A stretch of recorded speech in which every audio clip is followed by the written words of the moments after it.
உனக்கு என்னப்பா வெளிநாட்டு பணம் வருது உட்காந்து சாப்பிட்றேன்னு சொல்லி சொல்லி கேள்வி கேட்டவங்களுக்காக தான் இந்த பதில்.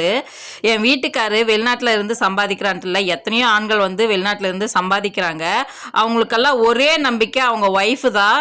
நாட்டில் எத்தனையோ பெண்கள் வந்து தன்னோட குடும்பத்துக்காக அவங்களோட சுய சந்தோஷங்கள் அனைத்தையும் விட்டு கொடுத்துட்டு தன்னோட கஷ்டங்களை எல்லாம் மனசுக்குள்ளேயே வச்சுட்டு கல்யாண நாளைக்கு தன்னோட ஹஸ்பண்ட் பக்கத்தில் இல்லை, ஒரு பர்த்டேக்கு நம்ம ஹஸ்பண்ட் பக்கத்தில் இல்லை, 2 வருஷத்துக்கு ஒருக்கா 3 வருஷத்துக்கு ஒருக்கா அந்த 2 மாசத்துக்காக அவ ஏங்கி நிக்கிற நாட்கள் உங்களுக்கு அந்த வலியும் வேதனையும் உங்களுக்கு என்னங்க தெரியும்? சாதாரணமா பேசிட்டு அதை கடந்து போயிருவீங்க.